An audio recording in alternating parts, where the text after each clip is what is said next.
Last two electrophilic aromatic substitution reactions involve adding carbon groups.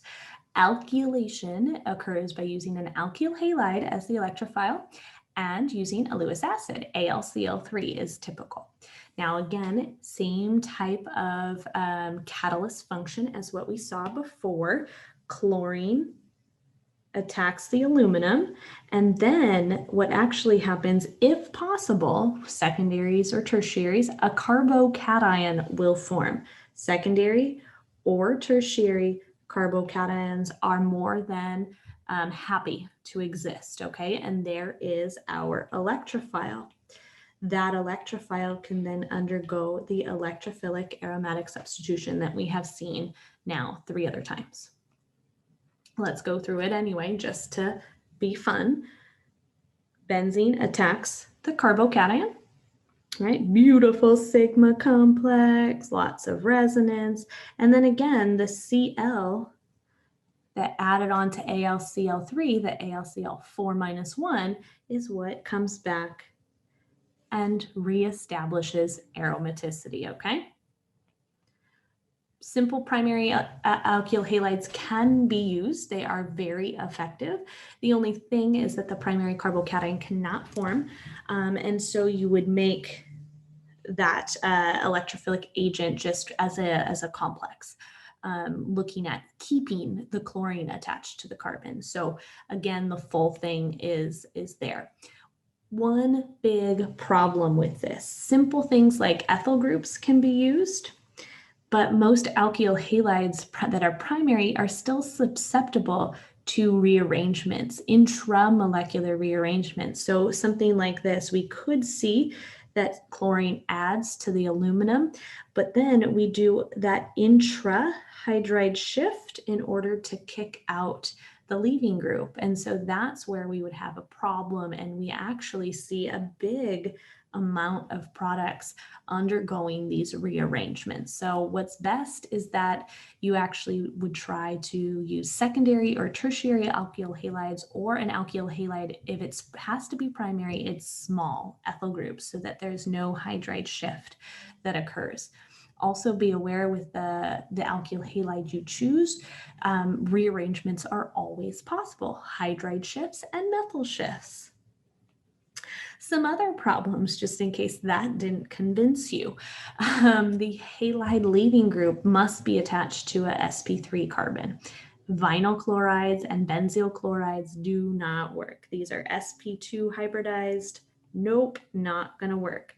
Must be an sp3 carbon. Also, big old problem is that polyalkylation often results. You often get the para di-substituted product. Now, most of our examples will say, hey, assume that polyalkylation doesn't occur, but we're going to try to avoid Friedel-Crafts alkylation at all costs. And I'll show you a way to avoid it. But polyalkylation does truly occur in real life. Another thing is that some substituted aromatic rings, such as nitrobenzene, is too deactivated.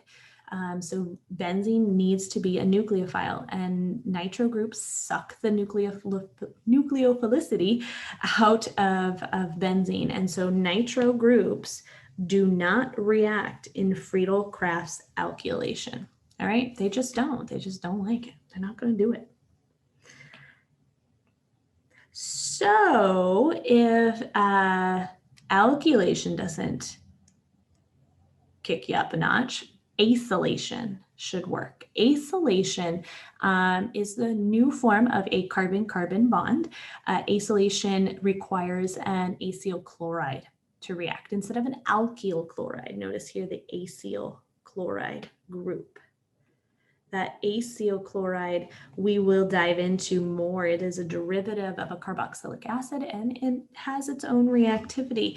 But here with benzene, what it does is it adds that ketone group to the benzene ring. Same catalyst, AlCl3. So let's dive through that just to, again, see the similarities in the mechanism. Chlorine will add to the aluminum, And then the acylium ion is produced. The reason why the acylium ion is A-OK to produce is it is resonance stabilized. Let's draw the resonance there real quick. Bonk. Resonance stabilized. Now, typically the carbon will hold the negative charge or hold the positive charge, excuse me, better than an oxygen. However, it is still resonance stabilized. Let's go ahead and take that acylium ion into reaction. Attack the carbon, kick up the lone pair. Why that acylium ion with the oxygen as holding the positive charge is still probably a good thing to have is because the other form has carbon with a lack of an octet, and nobody likes the lack of an octet. Sigma complex, beautiful. And again, the same old reestablishing of aromaticity. Some alkyl groups cannot be attached to the ring by Friedel-Crafts alkylation because of these rearrangements. So that's where acylation followed by a reduction of the ketone group is a great alternative. So we would acylate first and then reduce. The reduction would be zinc mercury amalgam. That is an alloy. It's a combination of two metals, zinc and mercury, with HCl and heat. And all that does is it takes that beautiful old ketone that we put in the acylation and it reduces it to 2 hydrogens. How freaking cool. Unlike polyacylation, we do not see that, right? So alkylation can polyalkylate. We usually don't see polyacylation occur. The reason for that is because of the different style of group that we attached on, right? Not an alkyl group, we attached on an acyl group. It's a carbon with an electron deficient center because of the polarity here, right? Delta plus, delta minus. Nice. 2 issues do arise though with adding a group to the ring. This is for any of our reactions that we just learned.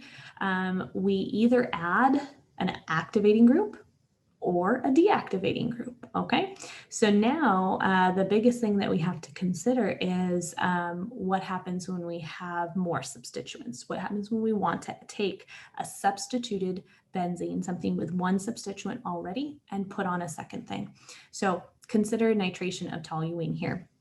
We want to be able to say, okay, we know we're going to add the nitro group, right? This is what that is. We're adding NO2, but where are we going to do it? What does the CH3 that's already on benzene do to the rate of nitration? All right, so toluene actually reacts much faster than benzene, and it's because the CH3 group is an electron donating group. Carbons love to push electron density in towards other things because carbon is electropositive. And so carbon pushing in its electron density to the ring makes the benzene ring a better nucleophile. So with that, then we have to consider now, where do we put the nitro group? Cool, we can react faster now that we have this electron donating group, but where are we going to put it? What's the regioselectivity, right? What region of benzene are we going to put? Are we going to put it at the ortho, the meta, or the para position, all right? Ortho,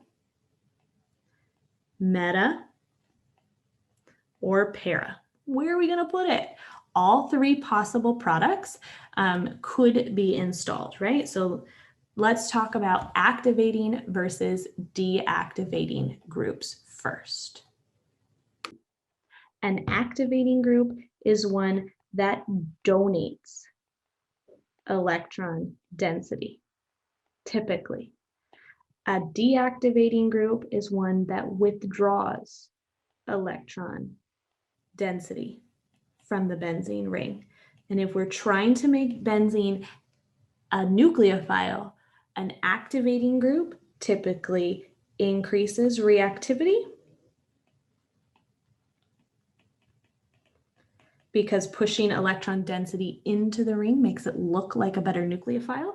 A withdrawing group decreases reactivity. Now, the things that we want to be able to say is what is going to push electron density into the ring, what's going to donate, and what's going to pull out, what's going to withdraw, okay? And that's where we're going to be talking about resonance versus delta pluses, okay? So typically carbon chains like alkyl groups push electron density into the benzene ring.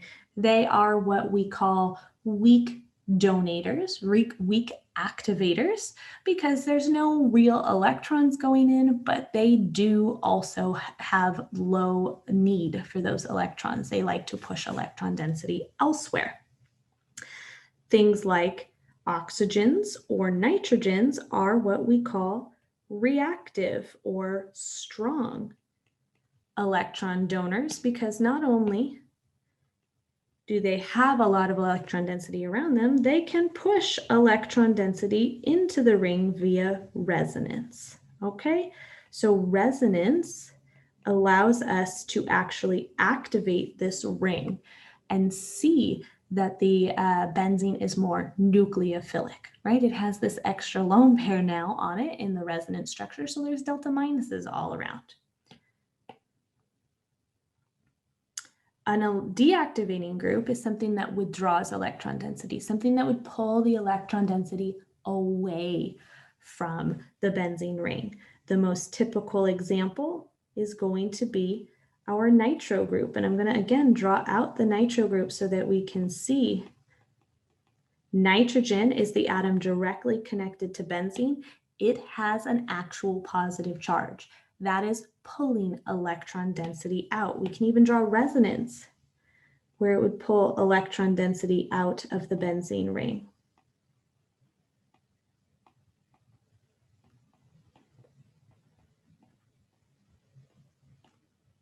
Right? Electron withdrawing. Also, carbonyl compounds.